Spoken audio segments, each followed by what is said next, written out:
sport in the world. I am one of those said goofballs, Kai Schwartz, and I am joined here by my good friend, the Orange Lightning, the Brazilian Wonder, the bastard son of Paul Felder, Mendy Ichi Nikolovic. What's going on, my brother? What's going on? What's going on, guys?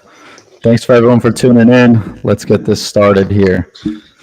We are also joined here. We are also joined here by our producer Drew, who will help keep this stream afloat while we try to talk some mixed martial arts. Yes, thank you, Drew. Thank you, Drew. You're the best. All right, so I guess the main thing that we can talk about is UFC 272, which happened over the weekend. Despite all of the like replacements and reschedulings, it was a pretty bomb-ass card, wouldn't you say? Oh yeah, definitely outperformed it. It was a lot of wrestlers versus strikers. That's what I realized. Like Bryce Mitchell, all those guys, and a lot of the Nurmagomedov guys that train with Khabib were on that card too. So that was interesting. But yeah, we got to see a bunch of different styles and kind of fun stuff like Kevin Holland dropping weight, stuff like that. So there were some things where were unexpected. I didn't think it would be that fun, but I think it came out super, super great. What would you say is the most standout performance from the night for you? Standout performance, I think it would either be Kevin Holland or, let me look here, Bryce Mitchell. Honestly, to get a guy like Edson Barbosa down in general is super, super difficult. Just because Edson has been in there with everybody you can think of, just killers, only killers he's been with. And, he is older, so age is getting to him, gets to everyone. But, I'm really happy to see that, Bryce Mitchell's moving up. He just beat, I don't even know what ranking Edson was, but he was definitely top 10. I think Bryce was right above it. I think he was number 11. So, now that he's getting into the top 10, he's beating guys like Edson, you're going to see him. You're going to see him soon. I can tell you that. You're going to see him again very soon. Yeah, I'd say Bryce Mitchell was really the standout performance for me. I mean, just the way that he controlled him. He controlled Edson the whole time. I mean, and Edson Barbosa, even though he's on the older side, he's still doing pretty good. Like, when he knocked out Shane Burgos, that was crazy. Yeah, and he's shredded. Yeah. Don't get it twisted. If you look at him, you wouldn't think anything else. This is the second time I've ever seen Bryce Mitchell fight, and the last time I guess I was just like passively watching, but like just seeing him and listening to him after, and I've learned a lot about him in the last 48 hours, and I love him.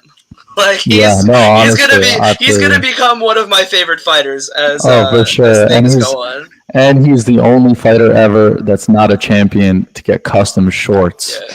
For himself, so that's a whole nother thing.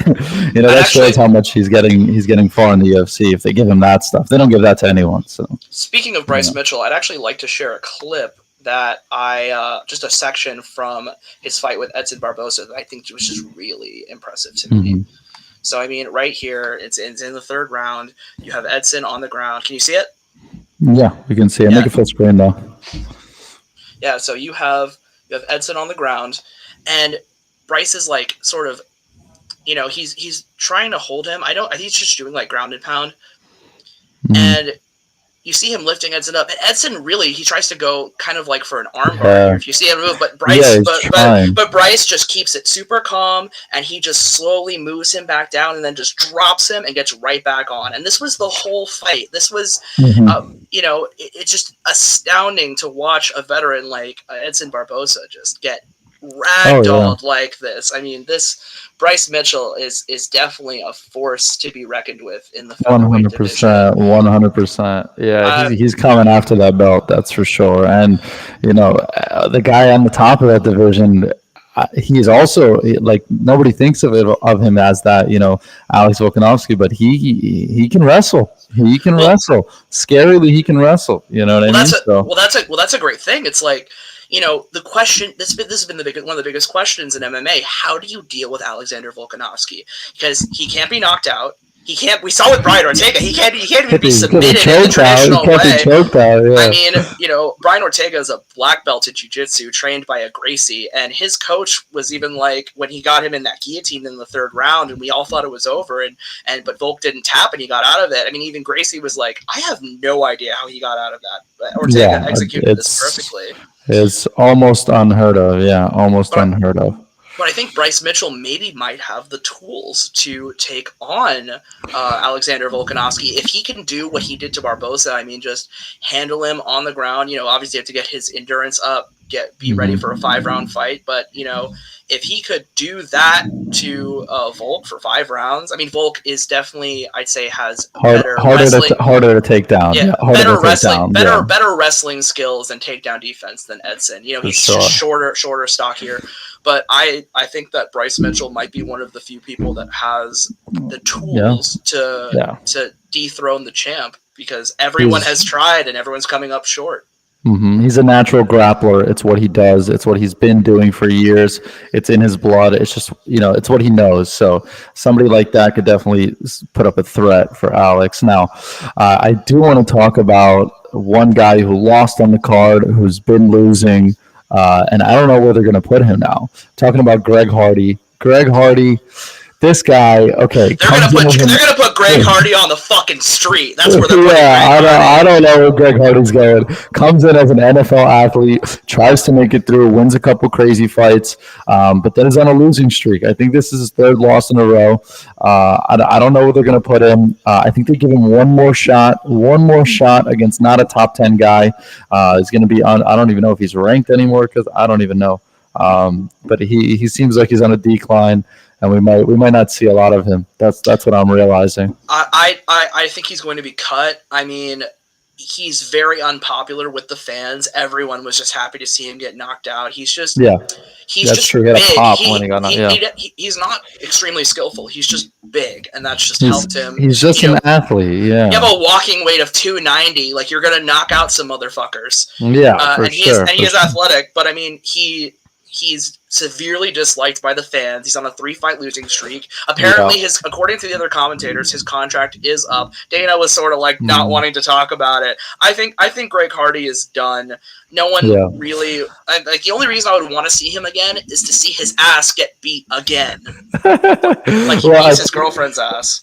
Oh God, yeah. Well, that nobody likes to hear about that, but that's the truth. It's the truth. No, we can't hide away from that. But I agree with you. I think there's only 3. There's only 3 things that will really get me to hate a fighter. One is talking about other people's like families or stuff like that. 2 is just being like very boring, like exceedingly boring. And 3 is if you are a mixed martial artist, if you are a professional fighter and you are a man and you are hitting your girlfriend or wife, are you serious? Like, are you trying to win? Place. We have no room for that. We have no room for that. No one wants to win the Jon Jones award. Like, no. Nobody wants that. No room for that. We don't tolerate it, and nobody likes it. That's for sure. So. But speaking of fighters that talk about people's families, let's cover the main event from 272. Let's go. Let's go. Colby Covington getting a decision win over Jorge Masvidal. This is a little bit tough for me to talk about. Jorge is one of my favorite fighters, and He's my guy. And I cannot stand Colby Covington. The fact that the UFC made a post after Colby's win calling him the king of Miami made me want to throw my phone against the wall. Oh, I definitely feel you on that. Felt wanted to vomit in my mouth, actually, when I did see that. I was definitely fucking pissed. But, hey, man, he won the fight fair and square. We all saw it. We have to accept the reality of things. It's just how it works here.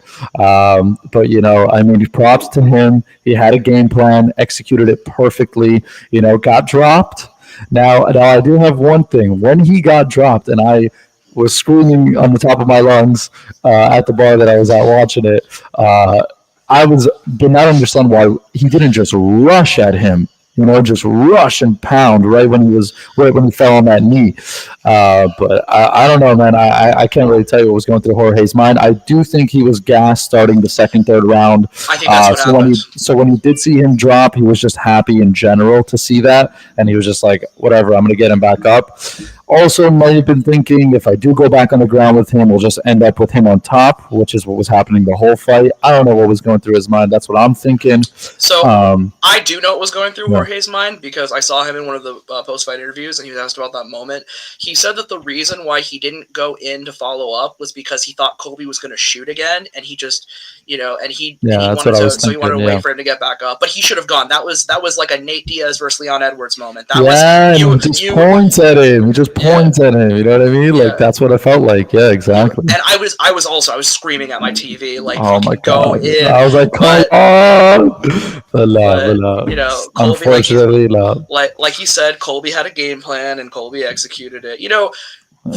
For what people have to say about Colby Covington's personality and his antics, or this character that he has, he's incredible athletically. Yeah, the man is a specimen. He could go cardio for days. I want to know what Colby Covington's cardio workout is. Now, I could probably only do 5 seconds of it before passing out, but holy shit. Like, 5 rounds, 3 rounds are nothing. 5 rounds are nothing. Dude could do 10 rounds and be like, hey, you guys want to go for a jog? You gotta remember, guys like this have been doing wrestling since they were 5 years old, okay? And at that point, like, they can go forever. Think about it like this. They're doing hour classes for 20 years, you know what I mean? Like 2-hour classes, 3-hour practices, whatever it is, for 20 years straight. Your cardio is going to be up there eventually, What is he, 34 years old, started when he was 5. We're talking 20-something years. So two-time All-American wrestling champion. There you go. That's what happens. I mean, not everybody has those genetics, but he definitely worked on that cardio for sure. That's 100%. Yeah. Talk for a second. For sure. So next fight, let's talk about Kevin Holland. I think he's one of my new favorite fighters. I love his personality. I love how he gets on the mic. I love how he acts after his fights. Very humble, very cool about it. He's just like, hey, man, whatever you guys want to see me fight, I'll fight. I don't care, 185 or 170. I just want to fight for my fans. And that post-fight interview made me like him even more. Like, I was just like, he's down for anything. Did you see the photo? When Oliveira had him in the choke, and he just did a thumbs up because he knew the round was ending. I'm good.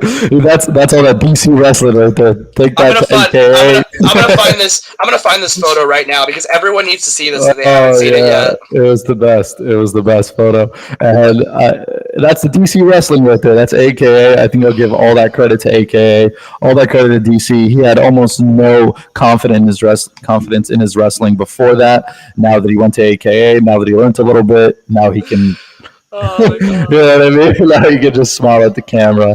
And so what do you think is next for? What do you think is next for him? Let's see here. I mean, if he stays at 170, that's a whole. There you go. There's his face. If he stays at 170, I don't know. If he stays at 170. We got a lot for him at 170. He hasn't fought anybody. He's been at 85 his whole career. So he has fresh blood the whole way. So I think I have a few options for Kevin Holland. I actually have a sort of wild card option, because one of the things that I kept hearing people say is that what's next for Colby Covington and Jorge Masvidal? Because now that they've finished these fights, both of their careers are kind of in a bit of a hold, because Colby has to wait. Colby can't fight Usman again. He's just not there. Not yet. So he sort of, I feel like Colby is waiting. Colby will have to either fight the winner of Khamzat Chimaev versus Gilbert Burns, or the winner of Vicente Luque versus Bilal Muhammad. Side note, if Colby Covington fights Bilal Muhammad, I bet $20 he calls him a terrorist in the lead up. Oh my God, don't even start with that. But I feel you. I can see that happening. And so the next question is, what happens to Jorge? Jorge. So this is my wild card. I have a few options for Jorge. Actually, I think my number one choice for Jorge would be to fight Michael Chiesa because they are both popular fighters on a slump. They're ranked similar to each other. I think that would be a good fight. But my second option would be Jorge Masvidal versus Kevin Holland. Because if we're just looking for big money fights for Jorge, if Jorge's not a title contender anymore, and he's just trying to do big money fights like Conor or Nate, that's a fight. That's a hilarious, amazing, fun fight that I would pay out the ass to see. I agree. I think it would be a really interesting fight stylistically in general because they both like to bang. They'll both go at it. They're not scared. They'll stay in the pocket type thing, But I don't think that Kevin Holland, unfortunately, is a big enough star for Jorge. Being as Jorge is the top 3 paid fighters on the roster, Kevin Holland's not even close to that. Let's be honest here. So I don't think so. Kevin Holland's already pretty popular. And everything. No, I agree. He's very popular. He's not Jorge Masvidal popular. Let's be honest here. So let me think. If we are thinking Jorge, we're thinking big fights. We're thinking possibly. I would even say Thompson. Stephen Thompson would be our next fight. I think they fought a while ago, and I think Jorge beat him, if I'm not mistaken. I don't remember, but it was a long time ago if they did fight. Yeah, but a long time ago doesn't mean anything. Chiesa and Jorge. Someone actually told me on Twitter, responded to me when I said that I think Jorge versus Chiesa is my ideal next move. They're like, they already fought. It was boring. I'm like, that was 9 years ago. Yeah, you can't be doing that. Yeah, 9 years ago doesn't count. It's not today. What they can do, I don't know, dude. But again, this is all speculation. This is all we're thinking. Maybe. If Hamzat beats Gilbert Burns, they'll put Hamzat with Jorge just for the star power, just to see. I don't know. This is a matchup I have in my head. He'd be beating the number 3 guy, and then he'd have to be. I think they'd have to give him another fight before he does fight for that title. Jorge is kind of a gatekeeper in that weight class, so I don't know. I'm thinking maybe Jorge, Hamzat, maybe I don't know, something like that. Because if he does move up to that number 3, number 4 rank, you can do number 4 against number 7, 8. That's not crazy. Yeah. Well, the thing is, I feel like Gilbert Burns is a much bigger challenge for Hamzat than Jorge. I feel like Gilbert Burns is, I think he's number 2 actually, but Gilbert Burns, he's an elite, well-rounded fighter. 100%. This is someone who was a title contender, could be a title contender again. Yeah. I think that if Hamzat beats Gilbert Burns, then one of two things has to happen. Either he fights Kamaru Usman for the title, which is what everyone wants, but I also needs one more fight. He needs one more fight in the top 10. So that's what I think. So I think he should. So then Hamzat should fight the winner of Luque versus Bilal Muhammad. That would be interesting. Yeah. That would be interesting. The truth is, right now, I've been a pretty bullish on Luque. I think that I really think that Luque, next to Hamzat, maybe I think Luque has the best shot at beating Kamaru Usman out of anyone in the division. Vincente Luque, interesting. Okay, yeah. Okay. He's the only. Why is that?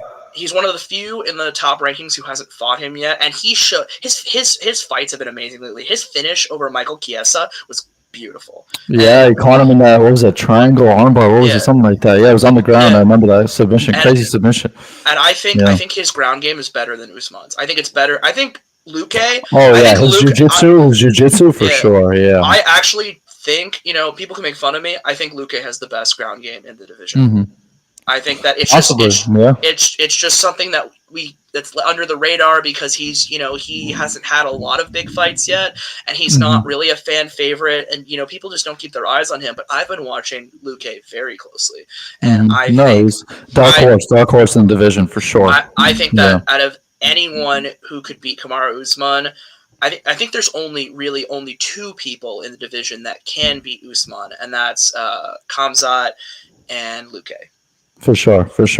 Now, I did want to mention one thing on that card that happened, that there was a coach, not going to say who, you guys can figure it out, who became not undefeated, but became defeated. He had 1 loss on his record as a coach now. We all know who that is, but he did fight a monster in Tim Elliott. Okay, so let's keep that in mind. Tim Elliott is a animal. The way he's so awkward, he's so game. He can take shots. He'll come at you. He doesn't stop. So the Nurmagomedov coach officially has taken one loss as a coach for the first time. So I know, congratulations to Tim Elliott for breaking that record. I think it's a big one to uphold. I think he's coached, I don't know, maybe close to 10 fights as a coach already, maybe 7, something like that. And he's officially lost one. So good for him. I want to give props to Tim Elliott for being a savage that he is. But this is huge. This could be the resurgence for Tim Elliott's career. You beat someone on the Nurmagomedov team. You can go places. You can go places. This could be the resurgence of his career, and I'm very happy for him. He's a veteran in the sport, and I would like to see what else he has left in him. It's funny how he did win by unanimous decision, because I am looking at the actual numbers of the fight. So total strikes 117 to 111 on Tim's side. But then you look at significant strikes, you have 90 to 79 on Tagir's side. These numbers are crazy. And then you have control time, 4 minutes, 55 seconds on Tagir's side. Yet he still lost the fight. So on paper, it looks like he won. But when you watch the fight, I need to take a look on the new. I need to take a look at the new rules for judging, because I know it changed like last year. I know that takedowns don't mean as much anymore, and I need to take a look at like the full new rule set, because Tim Elliott had 3 takedowns over Tagir's 2, and then Tagir had 1 submission attempt. So it's like on paper, Tagir's control time outweighs him by a lot. He didn't even have a minute of control time, Tim Elliott, but I don't know, man. It's crazy, because on paper it looks like Tagir won the fight. It was close, but it looks like Tagir won the fight just with the control time. But I guess not. I'd have to sit down and rewatch the fight. If UFC Fight Pass can ever get their shit together, I've been having problems playing videos from any fight this year on the service. Like, why did I pay for it? But because we're just fucking fight nerds. But let's talk about the co-main events. Okay. There's just so much to talk about. Yes. Let's talk about the fight itself. Rafael dos Anjos my Brazilian friend here has told me that Brazilian people that they say their R's with a H sound. So Rafael dos Anjos is Renato Moicano. Renato Moicano. There you go. Thank you, my friend. That fight gave me Max Holloway, Calvin Kattar vibes, because oh my God, yes. RDA just beat the shit out of Moicano, but Moicano never said die. Never said. Like this, I like heart, and people are like, oh, they should stop this. They should stop this. They should stop this. And I understand that feeling. But, these are warriors. Like Gagey said, these are gladiators. If they want to keep going, just let them keep going. He passed the doctor's test, and I thought when the doctor did check his eye, I thought it was closed. From what I saw, it looked like his eye was like this, like you couldn't see anything. And I was like, they're gonna stop it. I was with my friends, like, they're gonna stop it. They're gonna stop it. Didn't stop it. Kept on going. I was like, this is crazy. Thinking it should be stopped, just because I thought he couldn't see out of one eye. And when you're fighting with one eye, you're going to end up like Michael Bisping, and no one wants that. So, we want the guys to keep fighting. I'm definitely more on the longevity side of the fighter, especially with eyes. Eyes specifically freak me out. I don't know why. It's just one of those things that, you can't get back.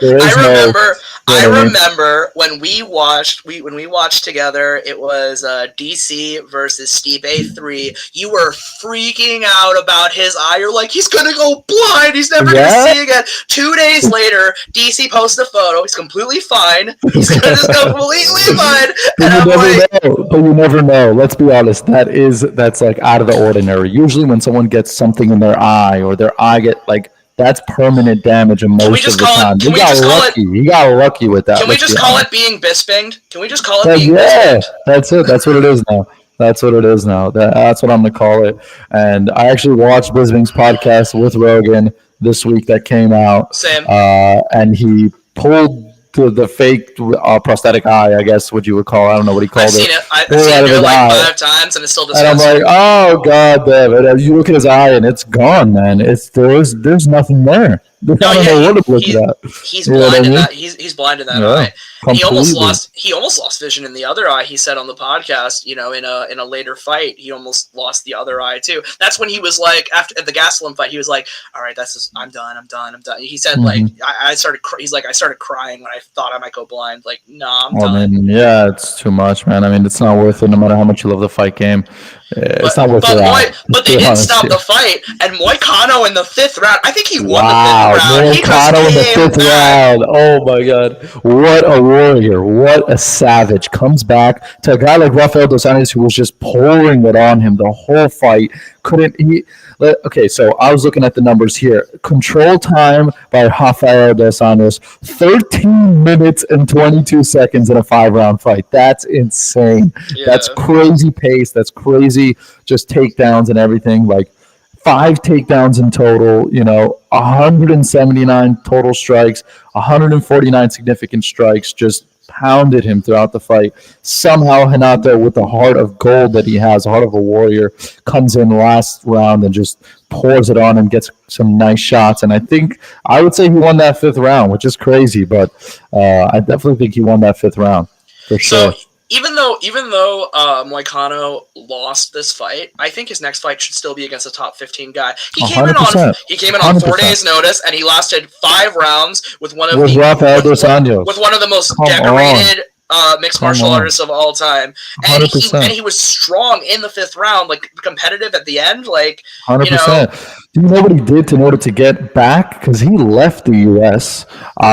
He left the U.S. 4 days before that, right, or 5 days before that. Flew to Brazil. They called him when he lands in Brazil a couple hours later. Hey, do you want to make the fight in 4 days? He says yes. Flies all the way back. The flight to Brazil is what? 8 hours, 9 hours, 10 hours, depending if you have stopovers, whatever. Could be up to 15 hours if you have stopovers. Comes and takes another flight back, just a few, like probably over the next day or something. Flies another 15 hours to come back. That's 30 hours of flying in total, and still goes 5 rounds with Rafael dos Anjos. And cutting weight, and this, and that, this guy, he'll do anything to fight, clearly. Yeah. And for those who don't know, RDA was originally supposed to fight Rafael Fiziev. Fiziev flew to Las Vegas for the fight 5 days before, and he got COVID, and he woke up 4 or 5 days before the fight, with fever and chills and everything. Yep. Had to pull out. And so, and that brings me to something that, just this whole saga of who would replace Fiziev. And I forgot about this. Yes, this is a very interesting, very interesting saga. I mean, let's go over this here. So Islam Makhachev, who just fought against Bobby Green and just dominated him in the first round. Islam and RDA were supposed to fight 3 times, and it got canceled each time. And so when Fiziev pulled out of the fight, Islam tweeted 170, let's do it. We have unfinished business, RDA. And then he tagged a bunch of people. I do not believe that Islam wrote this tweet. I think that his manager wrote this tweet. What's his name? Very possible. What's his last name? I wouldn't be surprised. Abdulaziz. Yeah, this is the manager for not only Islam, but half of the UFC roster. 100%. Huge manager. Takes over a lot of fighters there for sure. So this was tweeted out, and then RDA, in response, he wrote, 165 pounds, division you created, I'm game, because Islam... that's true, that's funny. Because Islam was supposed to originally fight Beneil Dariush at 155, but Beneil broke his fibula and had to pull out, also on short notice, and Bobby Green filled in, and they fought at 165 because it was very short notice for Bobby Green, who had also himself just fought a couple weeks prior. So these guys are taking last minute fight left and right. I don't know if who has to pay the IRS, but something's going on where all these fighters got to be paying something. So they're taking all these short notice fights. I mean, let's get real. This discussion about fighter pay has been talked to death, and we could talk about this for hours. But Islam responded to fights. Yep. Islam responded to RDA. You're looking for the way out again, and then RDA must have deleted a tweet. I remember him tweeting afterwards. Okay, we'll fight at 170. I just talked to my manager. We're fine. He must have deleted that tweet. Yeah, and then, definitely deleted that tweet. Yeah, and then he responded to Islam like, "You looking for the way out again?" No, are you? And then what happened is, the next day, according to Dana White, he said, "I thought we had it done. I went to bed one of the nights. I thought it was done, and I woke up the next morning, and Makhachev turned it down." And of course, Islam trying to save face, but Dana, you went to bed early. You got to stay up late to get things done. Again, which is a great response, but I still don't understand how that makes him not want to fight. If the fight was done before he went to sleep, when he wakes up, the fight's still done. So something happened on Islam's side. It has to be. That's my speculation. You tell me what you think, but that's what I fucking think. I think he pussied out, but whatever. I don't think that doesn't make sense that he pussied out. The idea that, originally I thought that the reason was because Islam had gone back to Dagestan, and so that's why. But then I saw him in the corner of the two Dagestani fighters that fought on this card, and I'm like, why the fuck did you not fight? It doesn't. I don't see Islam as the type of person to run from definitely even from not RDA, at all. From what we know, definitely not. From what we know, definitely not. I believe he would destroy RDA in any circumstance. Islam is a monster. Islam is a monster beyond words. I don't know if I agree with that, but interesting take. Okay, yeah. Interesting take. And so, of course, RDA got to have the last laugh. He's like, I called his bluff, and he folded. Let's move on. And that's when the Moicano fight was made, and ended how it ended. And I think Dana and everybody in the company has respect for Renato now. They all think he might have do a lot of great things in that division. Short notice fights, crazy cardio, crazy pace.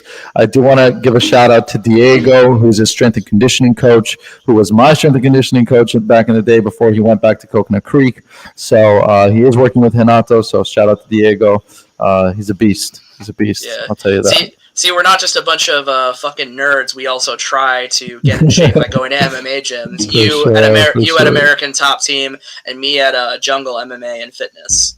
Which, by the way, if you live in the Orlando area, I definitely recommend checking out. They're even willing to train a fat fuck like myself. They are good people.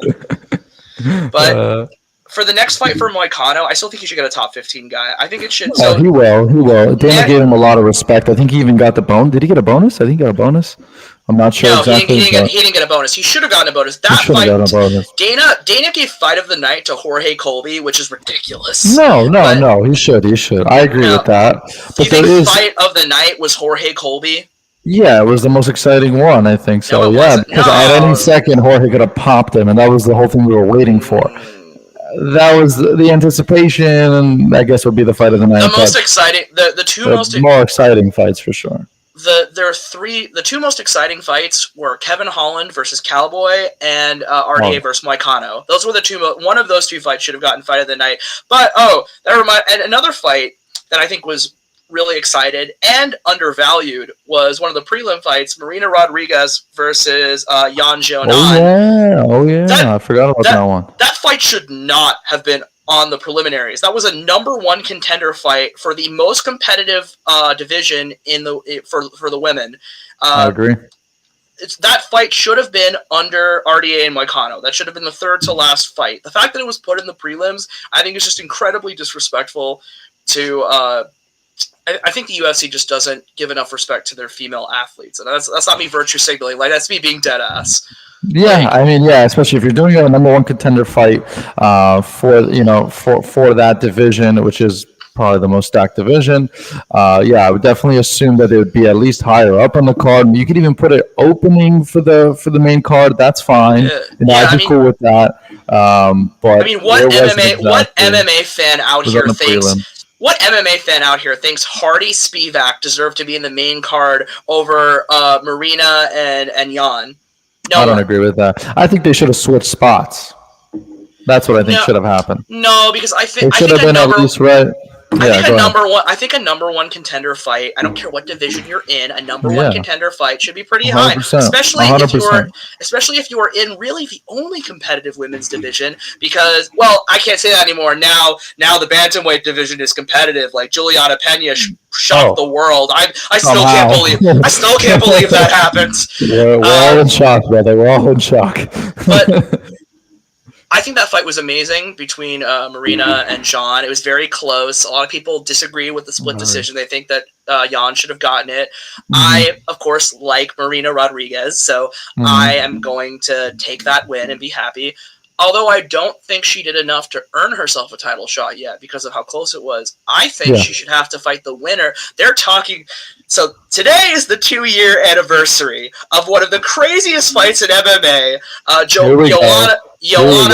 Joanna, last name unpronounceable, versus Zhang Weili.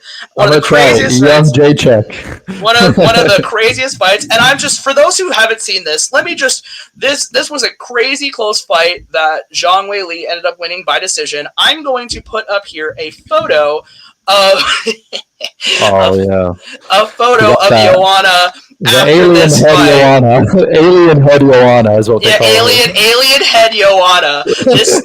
This photo shocked me, and New York Post thankfully did a side-by-side, so this will help everyone. But yeah, it's crazy. Like, oh my god! Oh my god! That's insane, dude. That's for those who are just listening, Joanna looks like an alien. You know, it's actually funny. In left photo, she looks kind of hot. You know, I'm just gonna put that out there. She looks good. And then on the right side, she got busted up. Let's say how it is. She got busted up. I don't know if it was the kicks. I know there's a lot of high kicks in that fight, but both of them, a lot of high kicks. Possibly that's what it could have been, or it could just be a bunch of left hooks, but who knows? So Dana and a lot of the MMA press have talked about that they're doing a rematch of that fight. As they should. One of the most exciting fights in that. One of the most exciting fights I've ever seen, hands down. I don't care what division. I don't care who. Yeah, as it should. I agree. I agree, as they should. It's a great fight. Why wouldn't they? So I believe competitive everything. Mm-hmm. So I believe that the winner of that fight should fight Marina Rodriguez for as a number one contender fight. I don't think that Marina did enough to secure herself a belt. And as we know, Rose Namajunas, Thug Rose, one of my favorite fighters, versus Carla Esparza is the best. She is the best. Tell you. And she'll tell you. The best. And so Pat. So Pat. Yeah. That's a side story in itself. Yeah. But dude, that fight's getting made. Rose versus Carla. But that's probably not going to happen for a while. I think the Joanna Zhang fight will happen sooner than we think it will. I think they're eyeing like June or July for it. So I think that if one of them doesn't physically die, the winner of that fight should have to fight Marina Rodriguez, and that should be a number one contender fight. I hope Joanna wins, because Joanna versus Marina would be crazy. Crazy fight, crazy. Yeah. I think Joanna takes it. I'm gonna go with my ATT girl. I think Joanna takes that, but again, I am biased, so. I haven't seen Joanna fight in forever, and you gotta wonder whether the girl has ring rust.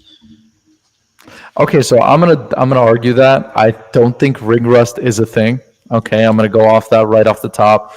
Dominic Cruz has mentioned that before. He has fought. He looked amazing. So, I mean, it really depends on you, on how long you've been fighting as well. I think that also puts a huge factor. I mean, somebody like, let's say, for example, let's use him as an example, Dylan Dennis doesn't fight that often, and he hasn't fought that much in his life. So I do believe ring rust would be an issue. But not somebody like Joanna, who's been in the game for a long time, who has been fighting, who constantly trains, from what I've heard. She constantly trains. She's always training. So when you're on that level and you're that good and you're top 5, top 10 in the UFC, and you're always working and you're always training, I don't think ring rust is that big of a deal. It's more nerves and how used to it you are to be in front of a crowd. I think it really is that. And then if you're talking Apex fight nights, even more so, even less is what I mean. Like even less that it's that big of a deal because there's nobody there almost. It's like you're fighting in front of your friends and family. So I would say it's even less of ring rust. There is a 0% chance that fight is getting put on a fight night. I know.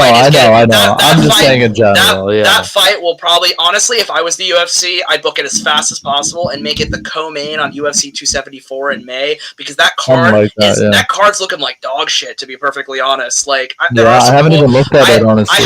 I haven't seen a Shogun fight in forever. Shogun apparently is coming back. That's a thing. I don't know how, that's but happening. That's a thing that's happening. Legends. We got some legends coming back apparently.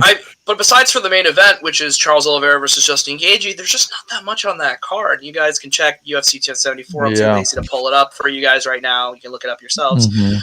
But yeah, there's not much on that card. I mean, not compared to UFC 273 in Jacksonville, which we are going to. We will be there. Which we will be there. We'll probably be doing a pre and hopefully post reaction to that fight. So stay tuned for that. We'll definitely do it. We'll be in the same room finally. We won't be doing it over Zoom.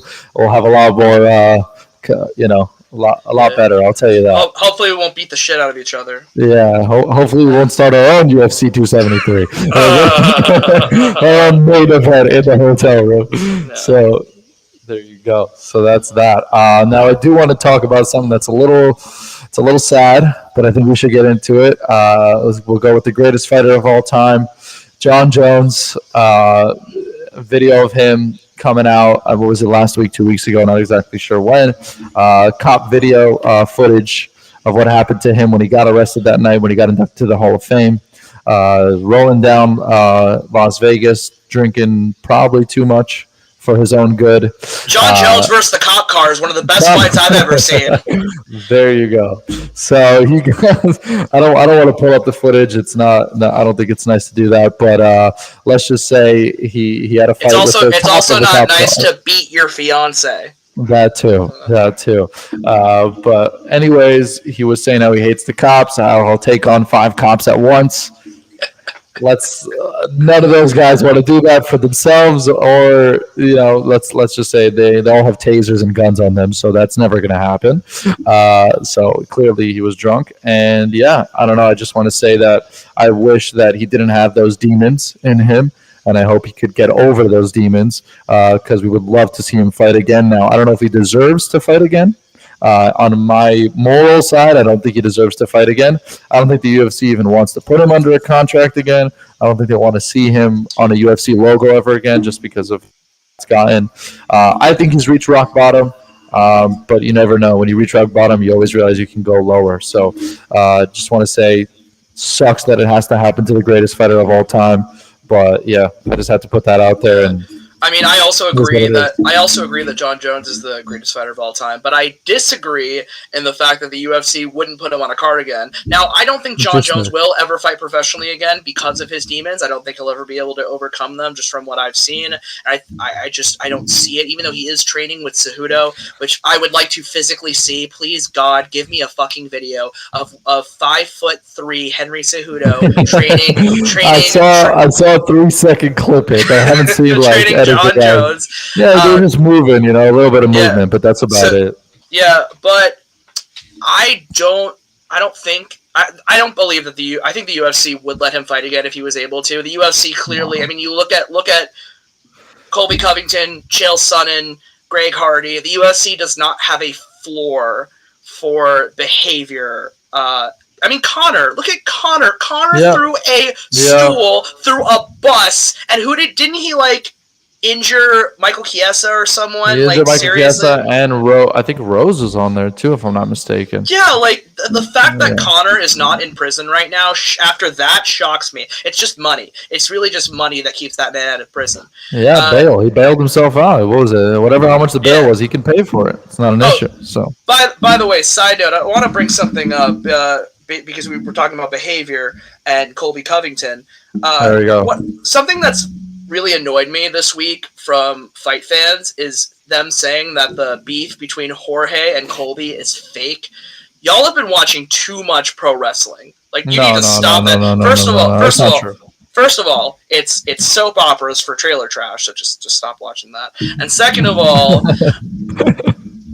Jorge Masvidal is one of the realest people in mixed martial arts. You don't grow 100%. Up on the streets and fight in Kimbo Slice's backyard if you aren't a certified real deal, authentic type of person. And by the way, this is exclusive to combat sports. Like, no one, like, it's possible to hate someone that you work in the same industry with. Like, no one ever looked at Biggie and Tupac and was like, they're just trying to sell albums.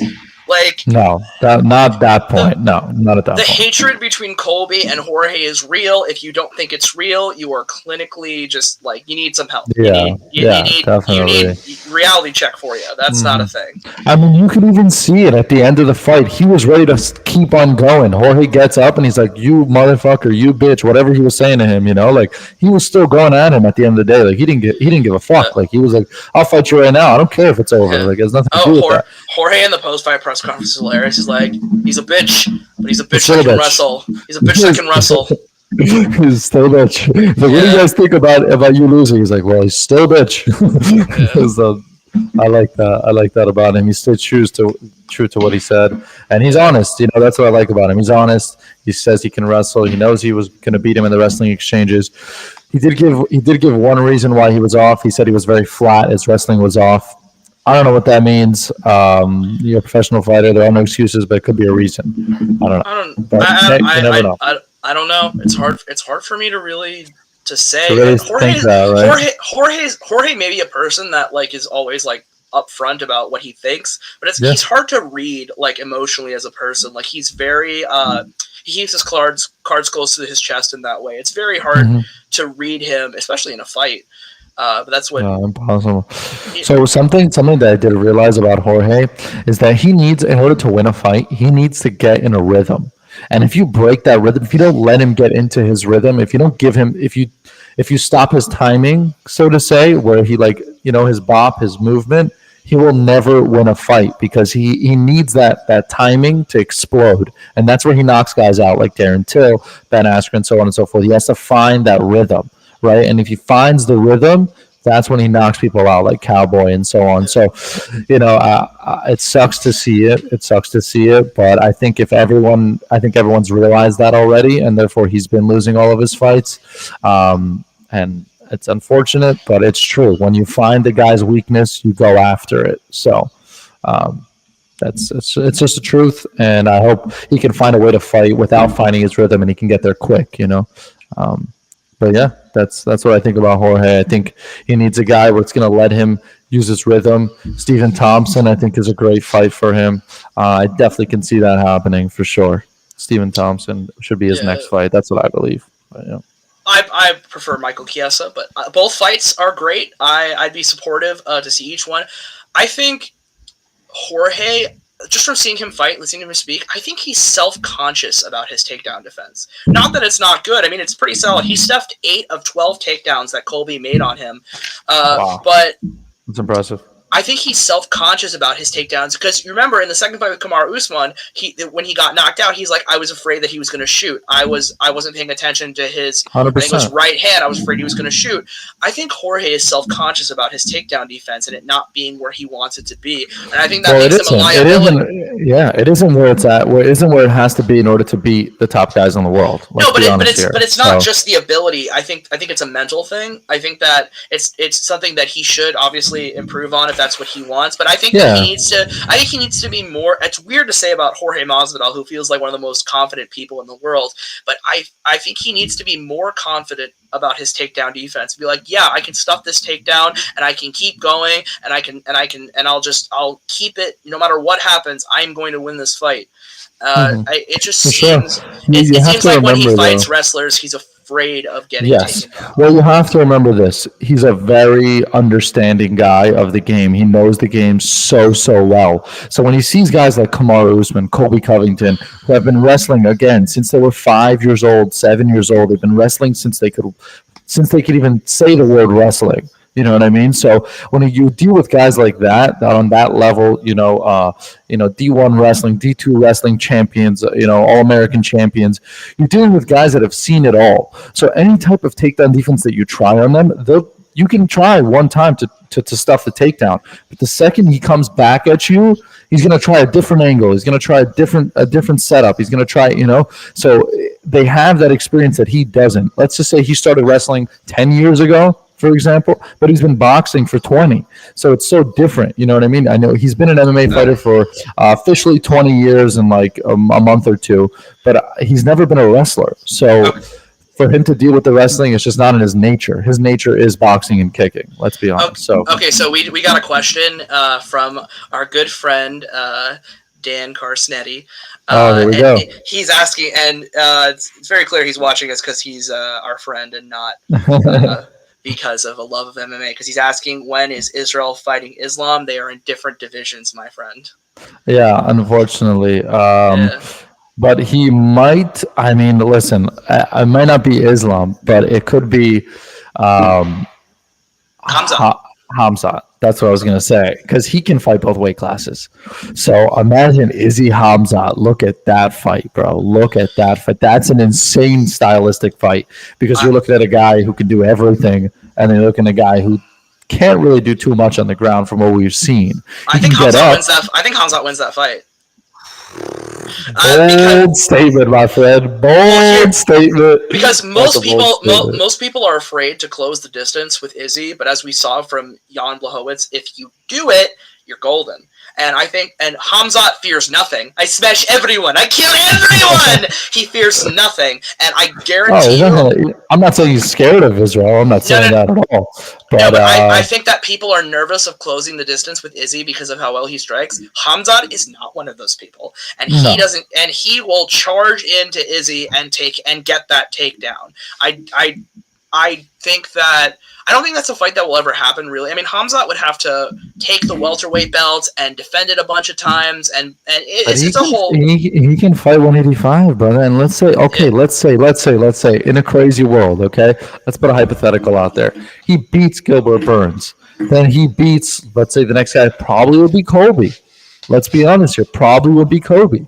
So he goes and he fights Colby. He beats Colby somehow, some way. He knocks Colby out. That's probably how he would win Colby. Okay. Now you're looking at a number one contender against Usman, right? If he wins Leon, but that's a whole different thing, whatever, okay? Which we all know what's going to happen there. At least we think we know. And then you're looking at a guy who... We think we know what's going to happen until Juliana Pena submits Amanda Nunes. Exactly. So that's what I'm saying. I'm saying that if he gets that top contender fight, and let's say, I don't know, Usman gets injured in the Leon fight, he can't go anywhere else, he beats, Colby or something like that, we're looking at we don't know what to do with him, and Izzy's lapping his division, and he has nobody else to fight, we could definitely see a Hamzat Israel fight for the title at 85, because he can make 85 like but this. we're talking about 2-3 years down the line. I agree, but you never know with this guy. He's game, bro. He's game for anything. 185, 170, whatever you want, bro. I'm in. That's what he says. So I kill everybody. Everybody. That's his line. That's his line. Mean, I'm not saying the fight can't happen. I'm saying it's not going to happen anytime soon. I agree. Not anytime soon, but hey, his rise was so quick that you never know. His rise is so quick. Maybe Colby doesn't want to take a fight against him, and he's stuck at number 3 in welterweight, and he's like, all right, who do I fight? They're not going to give him a lower guy. They want him to fight up. You know what I mean? They're not going to give him some low-ranked guys. So who knows? Is he stuck there, knocks out his next, I don't know. You might have a stalemate with Izzy because he's lapping division, and Hamzat stalemate because he has no one else to fight. So that's what I think would happen. Yeah. All right, let's shift gears. Let's shift gears for a bit, because there's a topic. There's something that I'd like to talk about, which is very funny and makes me. Here we go. What are we talking about? Makes me very happy. What you got, Kai? Let me get. For some reason, I'm having problems with the screen sharing. Hang on, just 1 second. I'm gonna get this. I can do things. He's got it. He's got it, guys. Give him a round of applause from your screen at home because we can't hear you. But we'll take virtual applauses on the chat. That will work. That would help. All right. Just start talking. Say words. All right. So what do you want to talk about? Because we got here. Well, we can set it up for you. What do we want to talk about? What do you think? I want to pull. You know what I want to pull up. I told you what I want to pull up. There's a lot of things you told me you want to pull up. We've been through most of them, but let's see where we're at. The last topic on our title thing, which is, I don't know why my Brave, it's not showing up in the share screen. It's so annoying. I wanted to talk about Sean Strickland's Twitter because it's the funniest. Yeah, I forgot about that. It's the funniest thing I've ever seen. Maybe I can pull it up for you. Well, I had specific tweets that I wanted to look at. I feel you. So that's very stupid and irritating. Let me try something. I mean, I have his Twitter right here. Yeah, just. If you want to see it, I can scroll down for you. Check it out. You know what? I'll just. You have it pulled up? Yeah. Can you see it? Yeah. Sean Strickland, my favorite unofficial trailer park boy. He is just a madman with his Twitter. I'm gonna. Oh my god! Look at this. Yeah, I am gonna. You know what? I'm just gonna paste it into Chrome. The ones that I want to look at. Oh my god! I'm looking at what's going on here. Yeah, start reading. Why don't you read some of his tweets because they. All right. Well, this one caught my eye right away. Fucking white women. I love them, but goddamn, these white women are dumb. They steal stupid spiritual ideas from ancient civilizations, get tattoos, and hang dream catchers. White women, you need to understand. You wouldn't last a day in these times and paces. Stop the fantasy. Go to Starbucks. That's. I don't have Twitter, so I don't really see any of this stuff. But are hilarious. So, yeah, I mean, I spend way too much time on Twitter, and Sean Strickland's is probably in my top 3 favorite accounts. Like, oh my god! I mean, I like watching him fight. You know, people call him a heel. I don't believe he's a heel. I think he's just a psycho. I think he's psycho, 100%. If you saw Sean O'Malley's interview with I think it was Helen Yee, she goes, "Would you ever spar with Sean Strickland?" And he goes, "Hell the fuck no, that guy's a psychopath." He's right up there. He's like, "Hell no, I would never." He's like, "That guy's fucking insane." He's like, "I am a smart fighter." He's like, "I only spar when I need to spar. You know, I do light sparring most of the time. You know, like he doesn't go hard every round." Sean Strickland will literally knock out his sparring partners just for the hell of it, just to show off. So. Obviously not a long range fighter because that's not good for your CTE, so to say. By the way, I think Strickland in his next fight, because we thought maybe his look at him training with Hamza out here. Look at that boss. Yeah, we thought maybe it could be a number 1 contender, but it just was too close. His fight against Jack Hermanson, while it was a good fight, but I think. I'm very excited to see him fight again. I think his next fight should be against Robert Whittaker. Who, Sean Strickland? Yeah, I think that would be. I think that'd be a very good fight. I think that for him, that's a number 1 contender fight for him, not for Whittaker. All right, I got it. All right, I'm gonna. Cool. I finally got this. Yeah, Sean's at number 4. Wow, I didn't know he was that high up.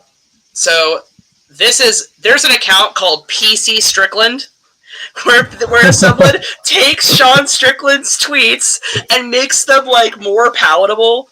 So Strickland says That's hilarious. I guess to come full circle on this thought, gas prices are ridiculous and I blame you all for this. I told you not to care. I told you not to meddle. Now gas is $5 a gallon where I live and rising.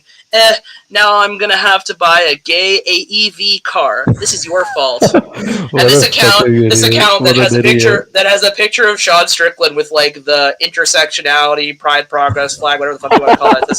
What Sean means here Gas prices have been increasing due to the geopolitical climate, and now it would make more sense for me to drive an eco-friendly car. I wouldn't be surprised if that's like his fake PR team just to make him sound all right.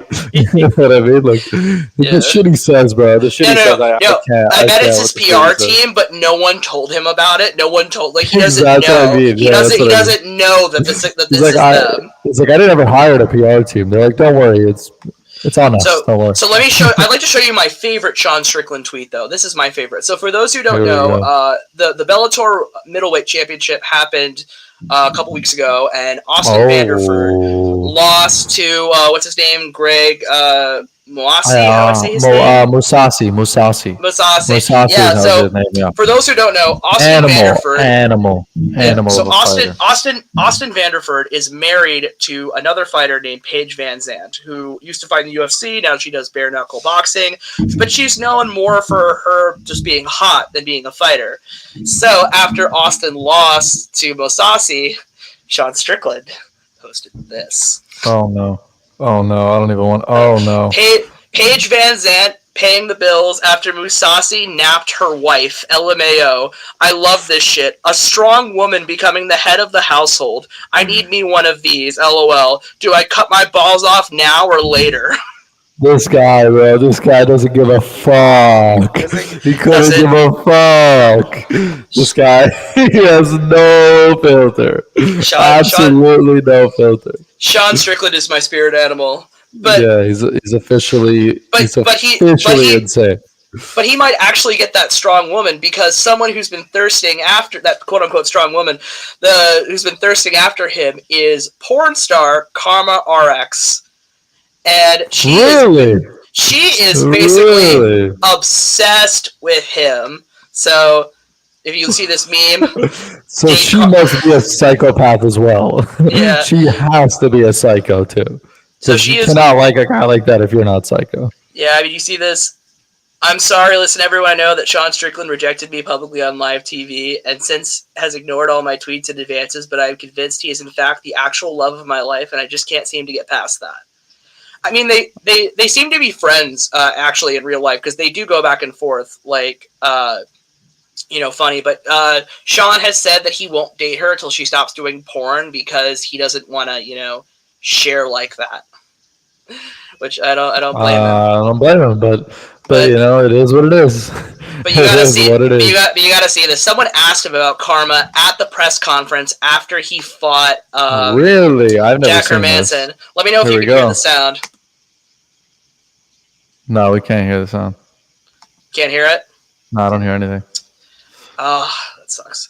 No, he was basically asked about it, and he basically says that like I said, Karma's a great person. She's been through some fucked up shit. She's even more fucked up than I am. But I ain't touching that. I don't know about that. I more fucked up shit. I ain't touching that till she gives up the business. For sure. Which I, I'm rooting for that trailer park white trash romance. I love it. I ship it. Let's go. I have no problem with it. Two psychos in love together, whatever, man. Whatever keeps you happy. I want to write, when that shit blows up, I want to write the screenplay for that movie. Oh my god, yeah. That'd be hilarious. All right, guys, so it is past 9 o'clock. We seem to have reached our hour quota. Thank you for joining us on this excursion. We talk about people beating the shit out of each other. I hope you guys enjoyed it. We will be back next week, Monday, same time, 8 p.m. EST. Do not miss it. Thank you for joining us. And thank you, guys. Thank you for listening, watching, view, subscribe, like, do all the things. And we'll see you next week.